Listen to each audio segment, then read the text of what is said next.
people don't go from, my kids came home and said some weird things about America, like, and how, whether America's like a good country or bad country. People don't go from the 1 of that stimuli to the 10 of CRT is a radical Marxist, Soros project to destroy America.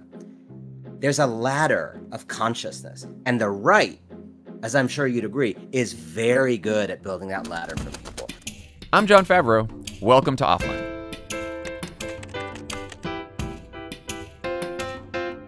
My guest today is writer Anand Giridharadas. Anand caught my attention earlier this month when he wrote a piece in The Atlantic that had a very offline subtitle, What Russian Trolls Can Teach Us About American Voters. Anand argues that the success of Russia's 2016 influence operation may actually be a cause for hope.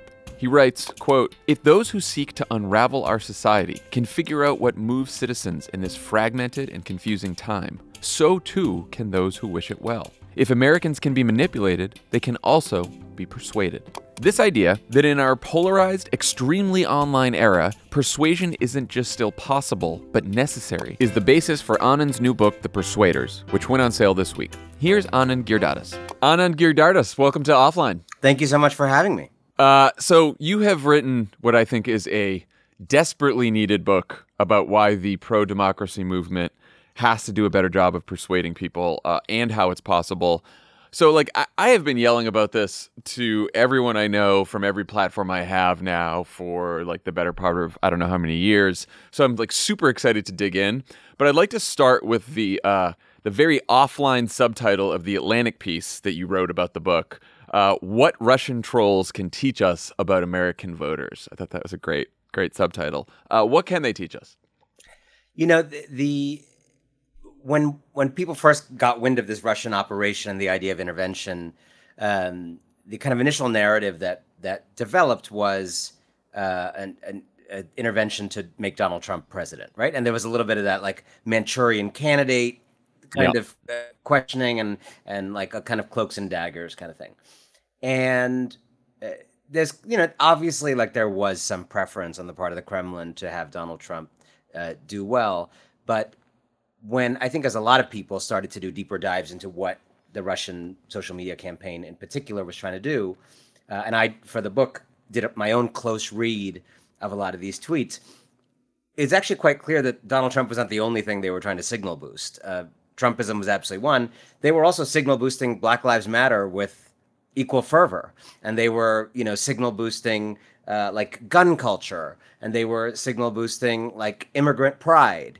And so I kind of started to look at these tweets very closely for the opening of this book and try to understand what is really the project here. As you know, having worked in government, countries have a lot of tools available to poke at each other, right? This was a marquee effort on the part of the Russians. So why this? And when I started looking at the tweets and Instagram posts and other things, it seemed to me that the simple story about Donald Trump, or the simple story even about anger and division, was too simple. What I read in the tweets was an effort to gin up contempt and dismissal, which I would say is different from anger and division, right? Anger and division is you and I being in different places on a thing and feeling a certain kind of way about it. I actually don't think that's, people may disagree, I don't think that's on its own particularly problematic in a democracy. Democracy is about, we got $100 left, should we help your kids or my aging parents first? It's going to get real. It's literally a negotiation about life and death and who is helped first, how. So I think it's supposed to be tense and it's supposed to be contentious. Anger and division, okay. Contempt and dismissal are different. Contempt and dismissal are, that's just how John is. John is like that because John is XYZ. John is never, I'm not going to bother with people like John. People like John are, or John will never understand someone like me. My reality is, when you get to that place, as opposed to what I would distinguish anger and division from contempt and dismissal, when you get to that latter place, I actually think you are very close to the erosion of democracy in a dramatic way. And I wish I had thought about this when I was writing the book. other people in the last few days of talking about it publicly have said, like, this is the reigning theory in marital counseling and in studies of marriage. Like, anger and division, fine in marriage. Contempt is the beginning of the end. And so it was very interesting to me that the Russian weapon of choice was not taking out the power grid in Houston or any number of things that were in the toolkit. It was making us mutually contemptuous and ginning up the feeling that persuasion is not worth it. These people are who they are. They will never change. They are XYZ. Move on. Mobilize around them, rally your own people, but give up on persuasion. And so I became interested in reporting the persuaders in people who said hell no to the Russian operation and to that larger culture of fatalism around us, and who instead said it's not true empirically or morally that we can live in a society in which we give up on the idea of changing minds or the idea of our own changeability. And I wrote about a bunch of people who are showing how it can be done and grappling desperately for how it can be done in a time when it seems so hard. Yeah, I always thought that the most damaging part of Hillary Clinton's famous deplorables gaffe was not the use of the word deplorable, which I think is like a fine word to describe the behavior of a lot of Trump supporters. It was that she then called them irredeemable. And I remember thinking, like, that is, the deplorable part's not the bad part. The irredeemable part is what you do not want to say about other Americans, even if all of the reaching out in the world, all of the persuasion in the world, even if it ends up not working, when you write people off as irredeemable, you just stop the conversation. I have literally said that same thing that you just said to so many people. And I think it's like a relatively niche point because most people either like both those words or think both those words were a bad idea. Right, yeah. Right? And you and I are like trying to do like a split ticket thing here. And by the way, just to map it onto the thing I was saying earlier, I think deplorable is like an anger and division word, and irredeemable is a contempt and dismissal word. For sure. I understand she was speaking offhandedly and like these, but like I actually think there was a profound difference that you're identifying in saying it is really bad. People are being bad, morally bad, to support XYZ in the fervent way they do. And the second point is not a moral judgment. It is a prediction. Like say irredeemable, you're making a prediction. You're not making a description. You're saying and it's actually, by the way, it's a prediction about you. It's not a prediction about them. You are saying to the world, I am in politics. I'm one of the most powerful political actors on the world stage. And I am telling you right now, I can't change those people's minds. And part of what I would say to that is, well, then maybe step out of the way for someone who thinks they can. Well, and the point that you make about democracy and persuasion, I think, is so important. And I first came to that point a couple of years ago. Towards the end of his time in the White House, Obama ended up doing these conversations with the writer Marilyn Robinson.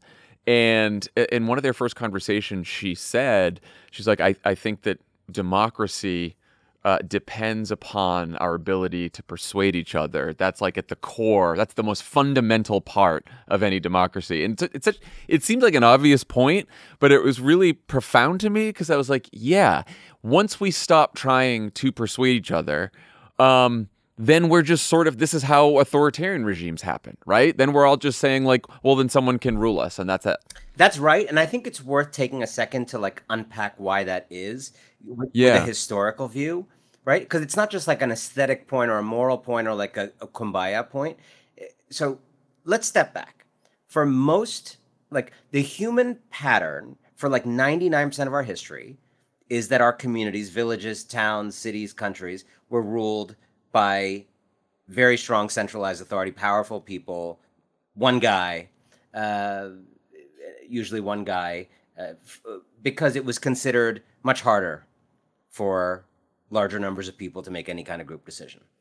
That's just how we've been ruled through much of human history. You would say that's kind of the law of how humans have been governed, except for this very brief period starting in the 1700s, which America played a very significant role, in which we tried this other thing. And you could imagine at the time, although it's so normal to us, how weird it must have seemed at the time to say, hey, no. Let's not have one guy make all the decisions that come into the community inbox every day. Let's do this thing where everybody in the society is constantly having a 24/7 argument all the time about everything. And then let's use that to like prep them to register formal preferences on issues or representatives every so often. And then we'll just all make these decisions that land in the community inbox. Like, this must have seemed insane until it became totally normalized.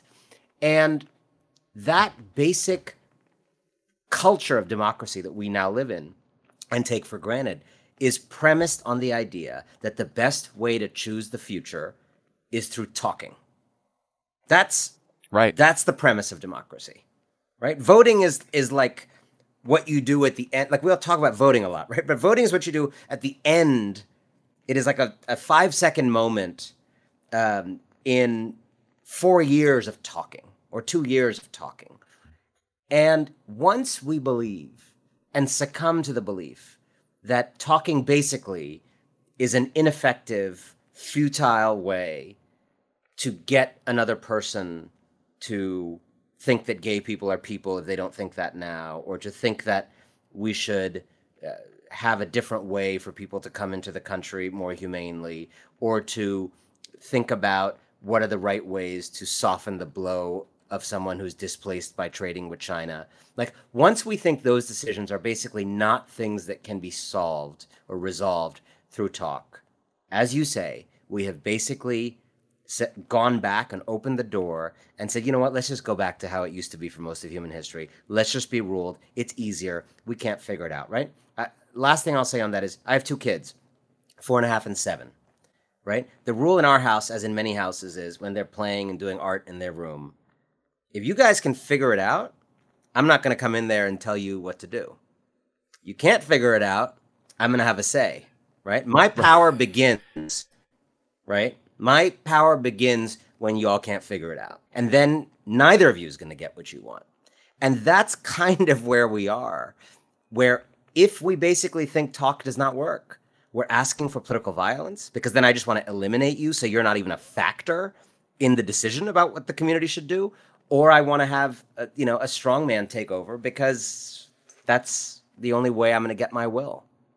Yeah, and look, and I think even organizing, mass mobilization, protest, right? Because you could hear some people be like, well, why are we talking? We should go out in the streets and protest. But that's still, at the end of the day, it still requires you to convince someone else, whether it's through your protest, whether it's through sitting down and talking with them, whether it's through a speech, whatever it may be. It is still trying to figure out a way to persuade your fellow citizens, the people that we shared this country with, to believe what you want to believe. And if you can't do that, the only other way is violence. And by the way, like everything you just said, those are all, that's what I mean by talking. Talking is not just like gentle dialogue in which we're not, everything's talking. Like, and I, at the risk of, like, some of your listeners may disagree with me, in a world in which the planet may not be habitable by the end of this century, I personally would include maybe throwing tomato soup at a painting. I wouldn't do it, but like, it is part of that world of talk, right? It is part, like, you can say it's a good tactic, bad tactic. We can argue about whether it was productive relative to their goals. But like, that's not violence against a person. That is people who feel powerless trying to make the entire world talk about something for 24 hours, which, if you're trying to save the planet, maybe something in the ecosystem of talk that you need to do, feel you need to do. So talk broadly defined, persuasion broadly defined, is the antidote to authoritarianism. It's the antidote to civil war. It's the antidote to kind of political violence. And I was desperate. I didn't feel like I had in my own heart, the answer to how we get back on the road to persuasion. So I went out and tried to find people who did. Offline is brought to you by Speedify. We've all been working remotely more often these days. And for me, that means a lot more video conferencing. If you've ever been on one of these calls where the audio is cutting out and everyone's struggling to hear and see each other because the internet stinks, then you, my friend, have experienced... Oh, say it. Say it, freak. Say it, Jon. What have they experienced, huh? Say it. They've experienced a streamergency. Oh, my goodness. I've had multiple of That's those what happened when I was like 2 hours into before interviews. a movie. But let me tell you, it doesn't have to be that way. What if you could use more than one internet connection at the same time? Like the Once upon a time in Hollywood. Okay.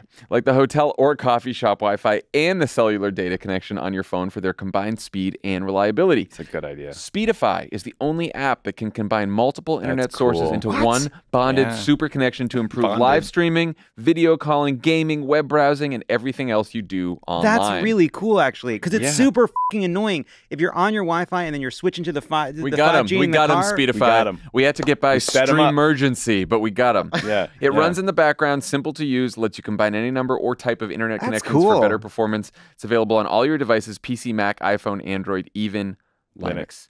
But that's not all. At its core, Speedify is also a VPN, which means it encrypts all of your web traffic to improve privacy and security. So what are you waiting for? Get Speedify and say goodbye to streamergencies for good. Download Speedify today at speedify.com/offline. That's SPEEDIFY.com/offline. What did the people you talked to say that liberals and progressives and just the pro-democracy side writ large are doing wrong? A lot of things. And, you know, this is a book. My last book was about billionaires who are trying to, you know, hijack and suffocate the future of humanity for their own profit. And that was a book of really strident criticism of a distant, powerful force. This is a book, this is like a work of loving intervention, right? This is like when you take a sibling or a loved one aside. And I think the people I write about, you know, all on the political left at different phases of it, a lot of them progressives, I would say, I think that they were issuing a couple warnings to their own fellow travelers, and I'm issuing that warning as well because it's my book, but it's often their voices. I think one warning is that there is, first of all, this kind of false mantra that people can't change, right? People can't change. Anti-vaxxers will never get the vaccine. Not true. Whole bunch of last year's anti-vaxxers are this year's vaxxed people, as the data show, right? People who voted for Trump will never change. Not true. If you haven't checked, Trump is not president anymore because some of them did change.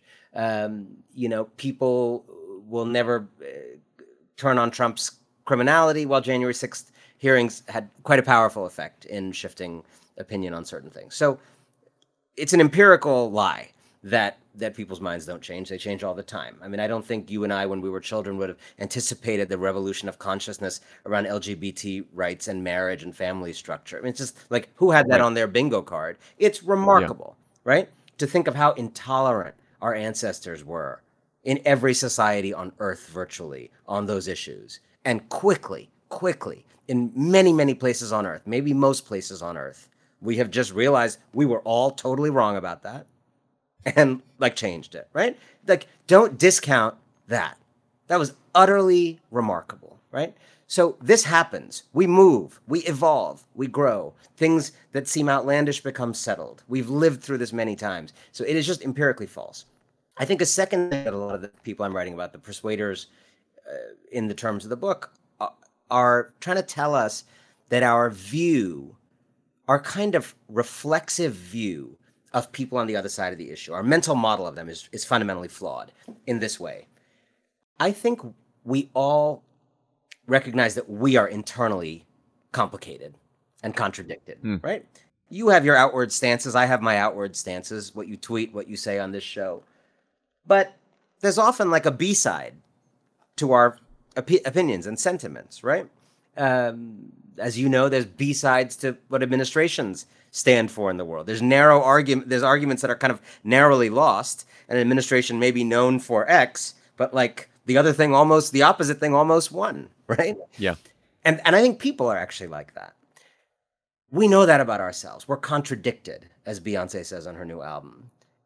But we deny, particularly in a polarized time, I think we forget or deny that people on the far side of us politically are just as complicated and full of doubt, frankly. And And so we imagine ourselves to be kind of 60-40 on things, and we imagine them to be 100-0 on things. And it's just very self-defeating. That's where you get to the irredeemable place, because you are forgetting that, like, there's a contest for their soul going on, and, you know, Donald Trump is winning it right now, but it's not a resolved final contest. It actually never is. And I'm not talking about everybody. There's some people for whom it's an absolutely resolved final contest, but there's just other people who are voting on vibes, who are joiners more than vanguards, who felt that there was something exciting here, who felt like smash the system, you know, all this stuff. The people who voted for your, you know, former boss twice and then, like, thought Trump kind of offered, you know, equally interesting vibes. Yeah, that's real. And you talk to those people, and the explanations you get are wild. It's all over the place. I remember I talked to a bunch of Obama Trump voters in Milwaukee last year before, whenever, for the Wilderness, this other podcast I do, and they sit there and they're like, you know, Obama was change, and Trump felt like change. And you're sitting there like, what?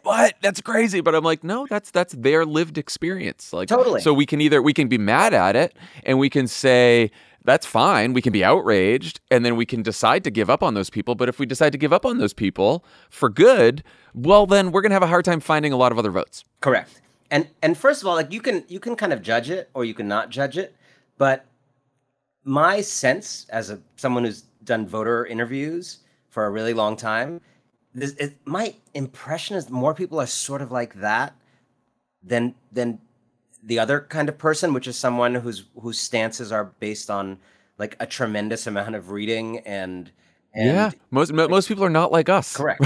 Thank God. or the people on the far right that we see on Twitter and cable and everywhere else. Like, most people are not like us or them. Correct. Most people are just sitting in the middle, not paying as much attention. Correct. And that's one of the core suppositions of the book, and one of the core suppositions that these persuaders taught me. Is like, and once you go to that place and say, okay, people are complicated, then you start to say that slightly silly juxtaposition of stances or kind of moral frames you hear in that person. That's not just laughable. Like, that's your opportunity. That's the whole thing, right? And let me give you some real examples in the book that come up, right?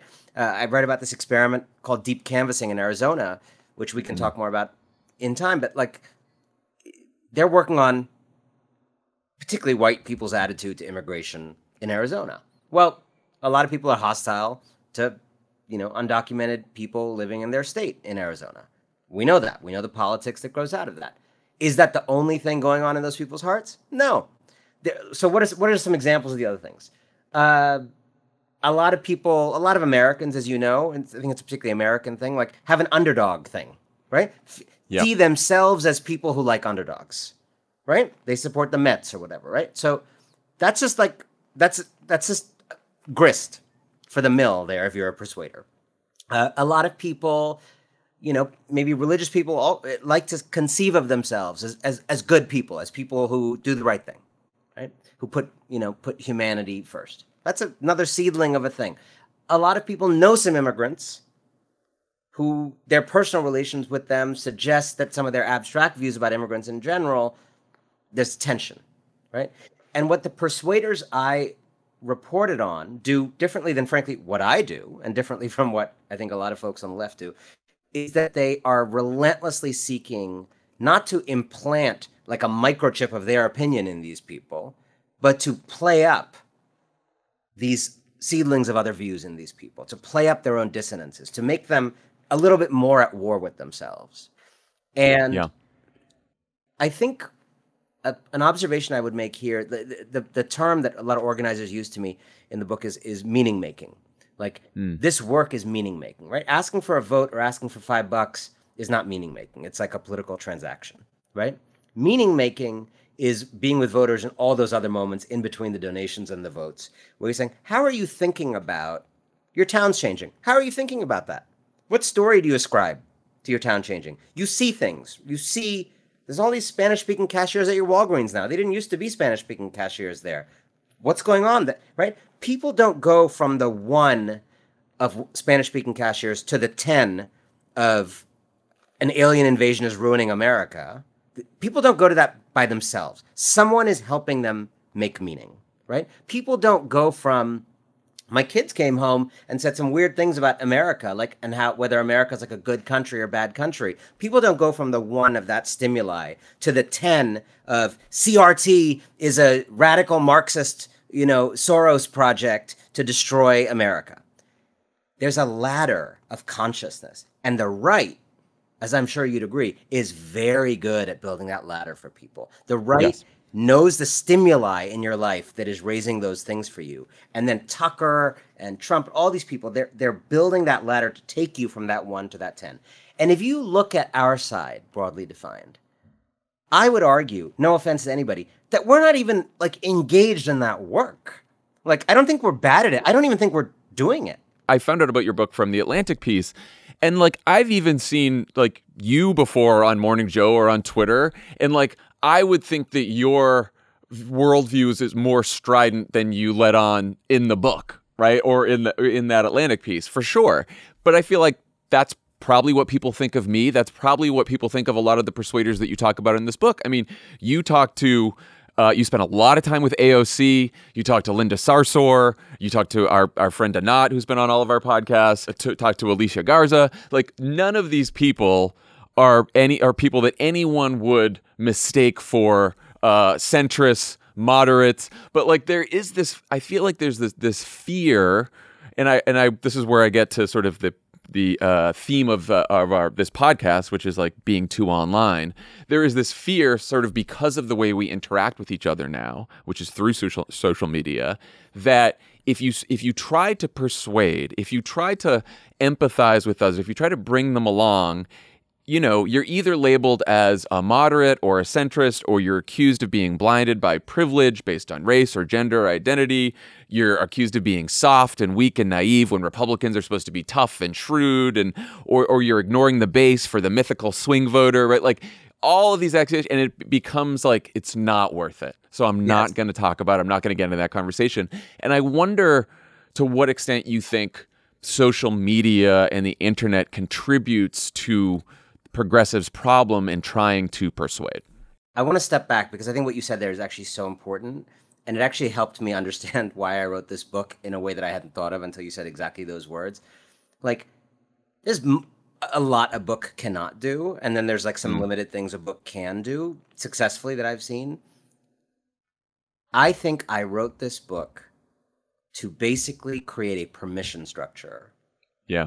For the people I'm talking about to go do that without facing that pushback that you just described.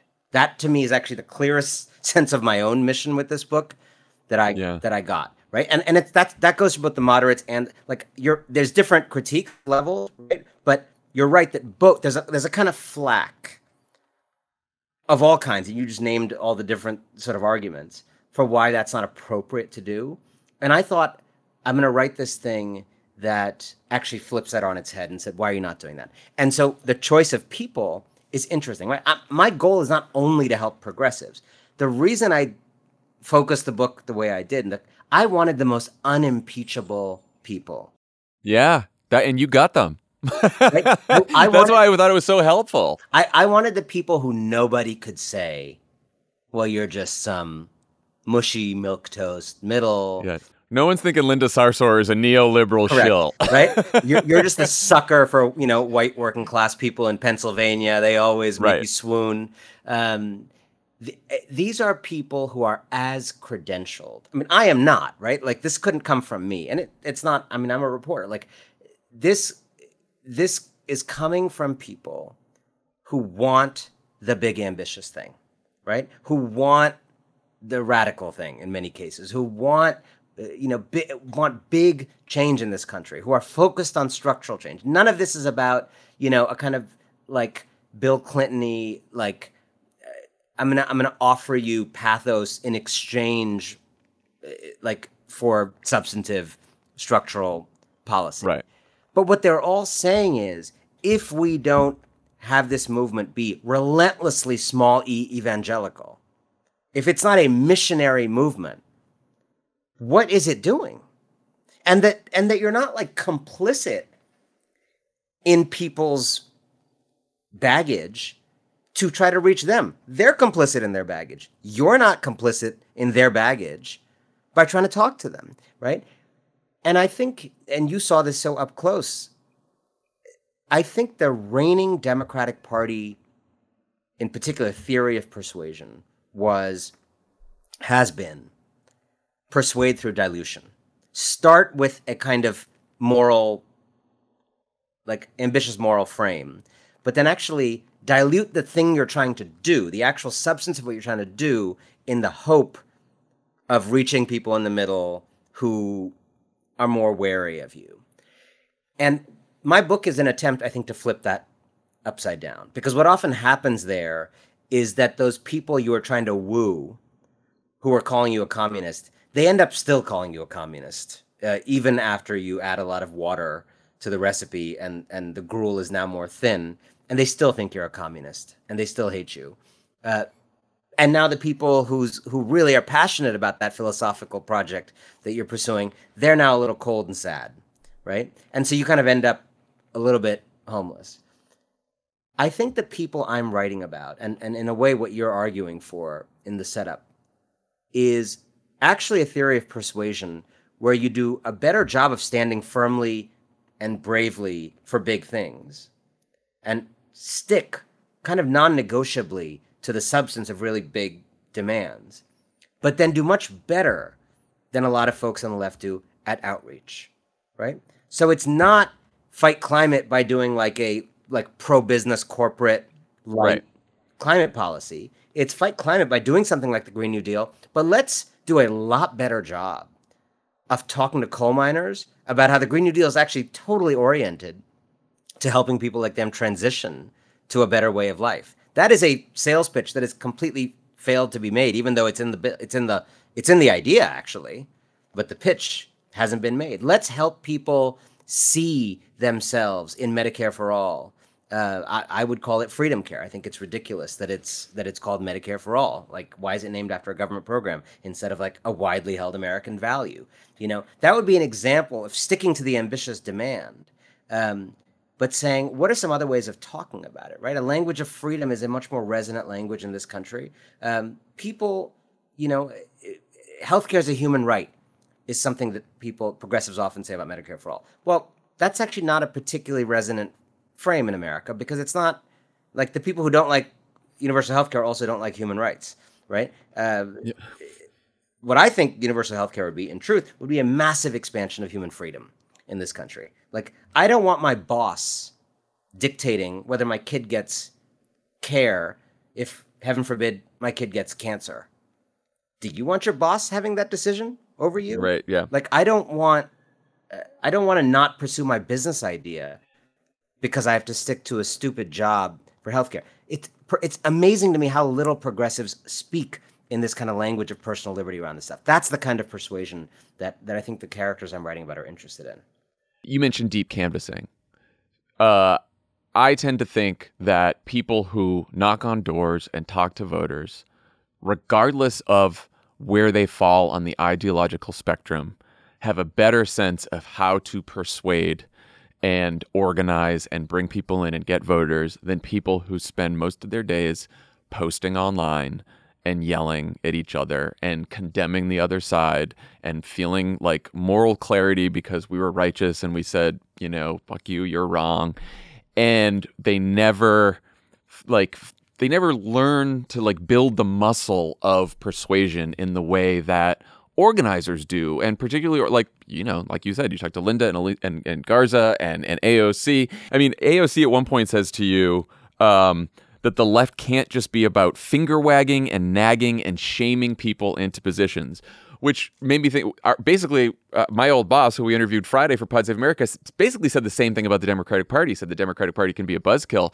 And that's not how people think about these issues. They think about them in terms of, you know, the life I'm leading day to day.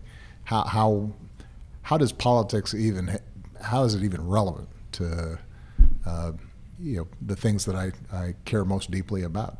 My family, my kids, you know, work that gives me satisfaction, you know, having fun, you know, not being a buzzkill, right? That's a lesson for the Democratic Party. Yeah, and sometimes Democrats are, right? And you had a lot of people who were like, oh, he's just moderate, or he's too old now, or he's neoliberal. And of course, the right picked it up, and Fox and the Post, and they're all like, oh, Obama rails against cancel culture. And there's something about the way we're all talking right now in the public square, which is the internet, which just shaves everything down and simplifies it and makes everything about contempt, and I wonder if we either have to get offline to have these conversations, or how do we have these kind of conversations online if that's the dominant form of interaction and communication right now? No, I think you're absolutely right. Two things there. I think in retrospect, we can look at a particular culture that has flourished over the last decade or so online that is with the help of these Russian trolls and with the kind of, with the amplification really of those Russian trolls. We were doing it to ourselves. That is a very particular kind of online culture of calling out rather than calling in, of contempt rather than discussion. Even just like these very online phrases like imagine thinking that, right? Just to start something that way. I by the way, I do this. None of this is holier than thou. I've written that. I know. I've written that tweet a million times, right? But I've used, plenty of my tweets are bad. Like most of my tweets are bad. What imagine thinking that is like a classic thing of like, a person thinks differently from you, right? And it's just like so anti-persuasive. It's just like treating different opinions from you as like a museum piece that should be just looked at through the glass. It's like, no. Like, get in there. Like, differences of opinions are like your opportunity to get the kind of society you want, right? It's all of the Twitter. It's do better, do better. Just an order to someone to do better. Why? What did they do wrong? Don't care. I'm right. You're wrong. Do better. Just leaving this here. Just leave. Oh, Correct. Just leaving it where? Why? Is it obvious? So you're trying to tell me that your opinion about something is so obvious, so obviously correct, that you don't even have to bother taking the time to tell me why it's correct. It's basically theological, right? It's politics as theology, and it doesn't work. Right? Like, it's like tweets are not encyclicals, And so, but I also want to say something about what President Obama said to you all. Full disclosure, I've seen like the couple minutes clip. I didn't see the, half an hour before and half an hour after. So I'm participating in the same problem here. I think what he said was important, and I agree with a lot of it. I think the thing that it's worth saying at the same moment, and he knows this as well as anyone, although with power and influence, he's more protected from it than regular people. A lot of where the buzz killing comes from, that kind of calling out thing, the more inflammatory thing, a lot of it, not all of it, some of it is just like Rupert Murdoch and like bad incentives of platform. Right. But another part of it is a growing culture of accountability around more marginalized people. Yeah, having a this was his wind up. This is the part that didn't make it into the post, but this was his wind up. Right, like a whole bunch of women are now saying what it's actually like to work in workplaces with men, and like it was still bad 20 years ago. They just weren't saying it in a bunch of avenues, and so has that added inflammation to the discourse? Absolutely. Is it good? Right. Also, absolutely. Like, a bunch of people of color, right? They're like, I was bullied in school because of race, and like. There was no language for that, right? Today, if you're 10 and what was happening to me is happening to you, there's all this language, and you can, go on TikTok and it could become a thing where everyone's ragging on something, right? So, police departments literally got away with murder for decades with no one saying anything about it. So, or not enough voices. I think, and that's what makes it hard. If otherwise, it would be easy to not be the buzzkill. Like. And I'm glad that was in his wind-up. Like, part of what is challenging here is the left has a challenge of both needing to stand up for all these people that are being degraded and denigrated by the other side. That's become the fundamental project of the other side, to degrade. And so you do need to say things like trans lives matter and black lives. Like, you need to say, it becomes more and more and more important to say these things. And at the same time, you're being sometimes pulled into this like constant protection of groups and assertions of the dignity of different communities, instead of speaking in the broadest, most kind of universal, accessible Correct. language. Correct. You know? And it's not an easy challenge. The Gray Area from Vox is a philosophical take on culture, politics, and everything in between. Every week, host Sean Illing sits down with journalists, authors, academics, and more to get some cool takes on a very hot world. The first episode, featuring a discussion with Neil deGrasse Tyson about scientific literacy and what it will take to achieve a more informed democracy, is out now. New episodes drop every Monday and Thursday. Listen and follow The Gray Area in your favorite podcast app.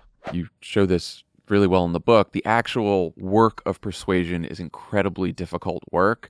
And I think what our online culture has also done is it's made us more susceptible to just wanting shortcuts to everything because our attention spans are so short these days, right? And so if we can't persuade someone, we fall on the shortcut of like, oh, well, forget about persuading people. We just need to turn out our base. Can't someone like just spend a bunch of money investing in turning out our base? So it's like, you know what? Actually, there's not enough people in our base. And number two, the people who are non-voters who might look like us and look like Democrats and should go out there voting, they're not voting for a reason. And yes, some of that reason is voter suppression, but some of the reason is just that they're not paying attention to politics and they don't want to vote. And persuading them to vote is going to be just as difficult as persuading a Trump voter to come over to the Democratic side. You cannot take a shortcut around the necessary work of persuasion as much as we would like to. Correct. And I think what I guess bothers me at the deepest level about that strategy you just described, and you hear it so much, I hear it so much. I think at the most visceral level, it's like there's a question of, is it a bad strategy, right? But that's like right. One concern. I think my highest level concern, the thing that really like makes me upset, is that it's a kind of surrender that is in a way telling the public that you don't think the idea of America you have to sell is broadly appealing. Like, I think at some level it feels confessional. At some point, going back to the Hillary Clinton thing, it starts as a statement about them, but I think it's an autobiographical statement. I think you are saying, I am not sitting on a message, a program, an agenda that I can reasonably tell you is appealing to more than about half the country. And that is an incredible self-defeating surrender. And I think if you do feel that way, it may be that you are not telling the right story about this country. And I think in particular, and this is at the heart of the book as well, there is a failure. So Obama talked about the buzzkill. I think what's even more interesting is like, what's the alternative, right? And he was very good at that in his time, in his way. Are we telling a story about America that is thrilling, galvanizing, magnanimous, relentlessly devoted to kind of converting and pulling in souls? Are we rooted in communities? You know, that there is basically no IRL offline infrastructure for the Democratic Party anywhere. Like, I've never been invited, all those email lists, I've never been invited to a location for anything. Yeah. Ever. Go to Fort Greene Park, 2 p.m., drum circle to celebrate immigrants in light of the former president's terrible comments about them. Never. Have you ever been invited once to anything? They know your zip code, they know your address, they know how much you gave, they know how much your neighbor gave. Have they ever, like, what is your theory of history? What is your reading of history if there's like no place for belonging and collective coming together and song and dance and communion of any kind? So I actually think I have a lot of hope.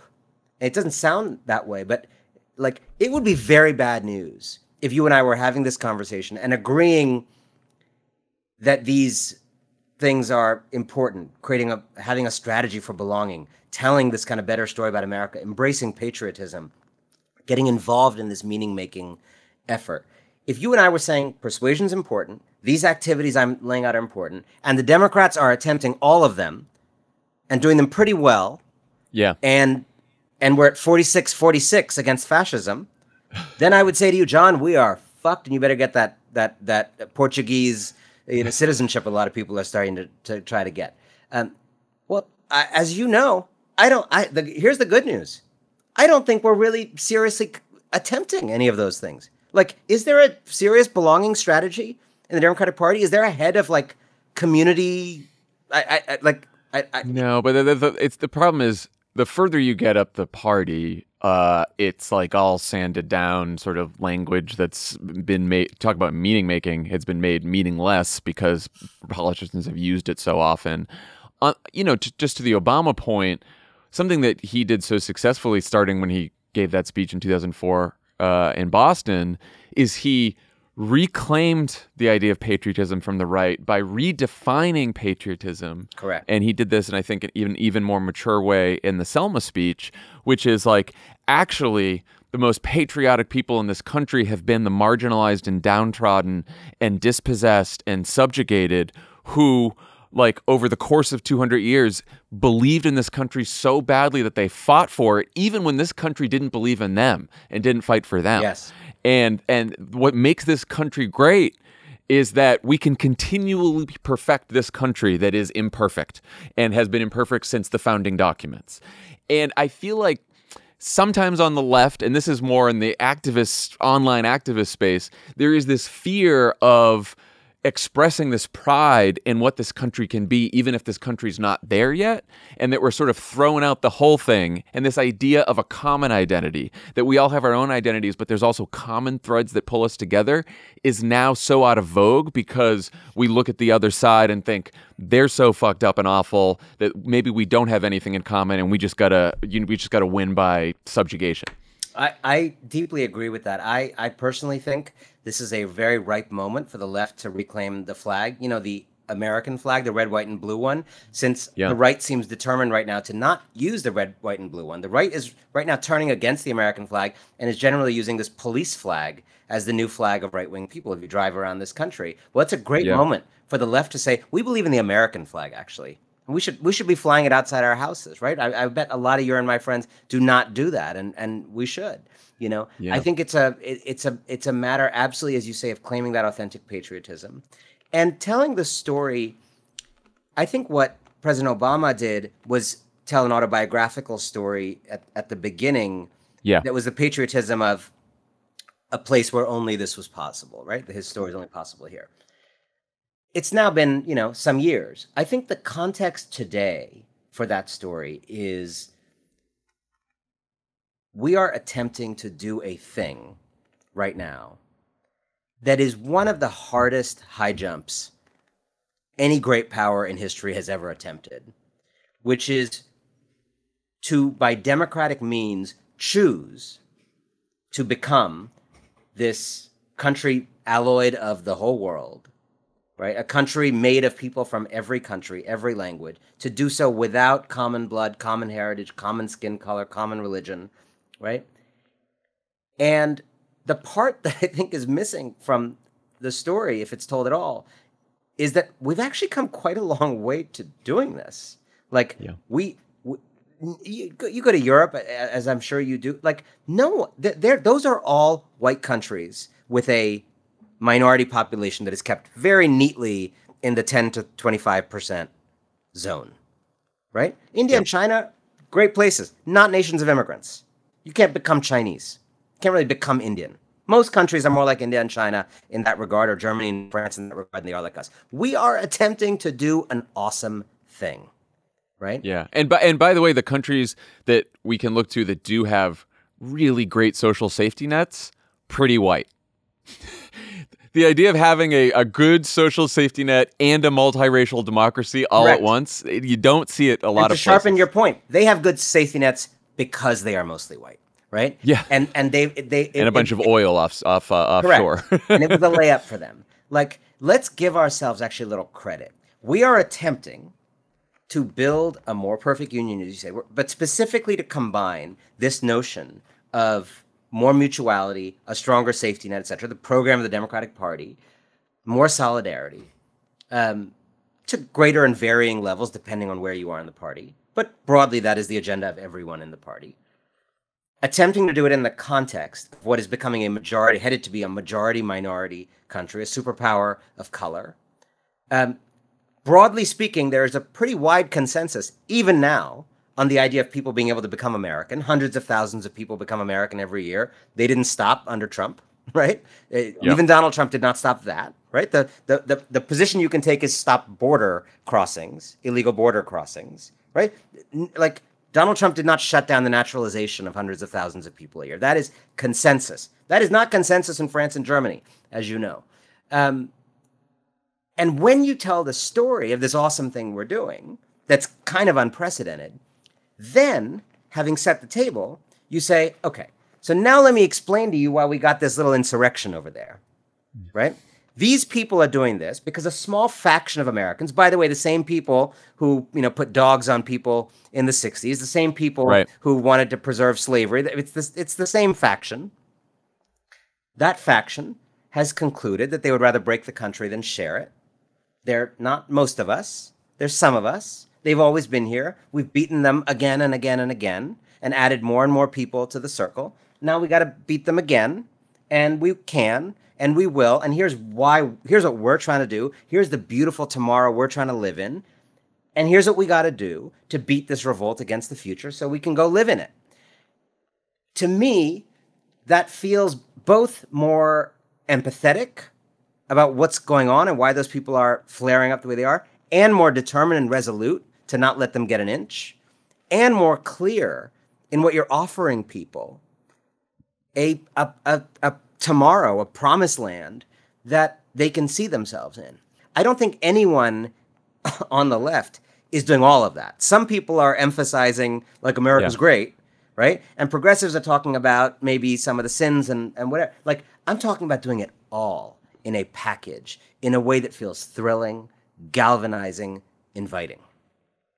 The last question on this, the organizers you spoke to and political leaders sort of gave you something of a playbook that progressives should and pro-democracy forces should use going forward. Can you just sort of sum up some strategies that they have found effective in their work? Yeah, and I'll give you the 6 that I kind of drew on for the New York Times op-ed that grew out of the book. First, command attention, right? The right is extraordinary at commanding attention, making moments. We need a attention strategy, and we need to stop being so high-minded. It's not a base behavior to command attention. Second is make meaning. We talked about that. That's both politicians. I mean, there's no reason Joe Biden should not be doing fireside chats on TikTok, YouTube, whatever, Instagram, like every week. Like, why is he not talking America through this moment? Easy. Yep. Like, layup. Go do that. Meet people where they are, right? Like people telling you they care about gas prices and inflation and crime, and you're saying, as Democrats so often do, sorry, screw John. you. Sorry, John.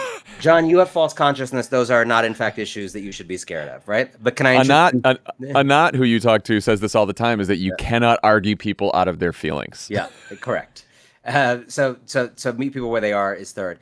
Provide home, belonging, like just have a plan for collective experience, transcendent experience, like T-shirts, picnics, clubs, like actually the kind of politics of people who actually know each other and meet offline. Tell the better story about this country. I think it's incredibly important. We talked about that. And lastly, I would say pick fights. With all due respect to Michelle Obama, I think that when they go low, we go high may not be suited all these years later for the they that we are now up against. I think when it's fascism, it may cause a revision of the statement. I wouldn't be surprised if she would revise her own statement in the light of what we face now. And I think there needs to be more of a comfort and a willingness to generatively scapegoat, to name names, to pick fights. And I think when Democrats do that, you see Gavin Newsom doing it a little bit. You see others doing it from time to time. People love it. People respond. I think there's a way in which Americans feel like they're in a household where there's a kind of abuser on the loose, and their leaders, like the parental figures in the house, are not protecting them. And that's a very, very dangerous emotion in a family, and I think it's a very dangerous emotion in a country. And I think people want to feel protected. Yeah, it's interesting. I always think that Michelle Obama's line there ended up being misunderstood, and I say this not to be defensive about it, but only because I think when she talked about low versus high, and she's talking about high, she was really talking about sort of the vision that you've been speaking about and writing about in the book of and AOC talked to you about this aspirational vision that brings people in. I thought one of the best things that AOC said is, this was in a speech that she gave for Bernie Sanders. She said, "We're not divided, we're disconnected. And if we're disconnected, then the antidote to that is to connect people, and to connect people, you have to bring them in," right? What they're trying to do is set us against each other. That's sort of going low. They are trying to set us against each other and have us have contempt for each other. What we're trying to do, the progressive vision here, is this multiracial democracy where we might not always agree all the time, but we can live together in relative peace and prosperity and respect one another. Yeah, I get that. That makes a lot more sense to me. I think it was often misunderstood to be, we always have to keep it classy no matter what's coming at us. No. Well, clearly that's not where we are now. Right. And the Obamas did that, and they were the first black family in the White House, and maybe they had no choice but to do that. But I think for a lot of people, it has come to feel like an impossible standard when you're dealing with a kind of barbarian politics on the other Look, side. and to your last book that you wrote, I mean, one of the things we did in the 08 campaign, and especially the 12 campaign, is like some of the fights that you want to pick are with the billionaire elite class that is sort of the causing so many of the fucking structural problems in our country and our world right now, right? It's a good fight to pick. It's a very good one to pick, and there's many good fights to pick, and I hope we get better at picking them, and better at doing all the other things about bringing people together and bring them in. I really hope everyone reads this book, picks it up. Persuaders, it's a fantastic book. Anand Giridharadas, thank you so much for joining Offline and for writing this book and doing this work. I appreciate it. Thank you for having me. I really, really appreciate this conversation. I feel like we're like deeply like-minded on this, and really enjoy talking. No, I was reading the book. I was like, yes. So I'm glad we get to talk.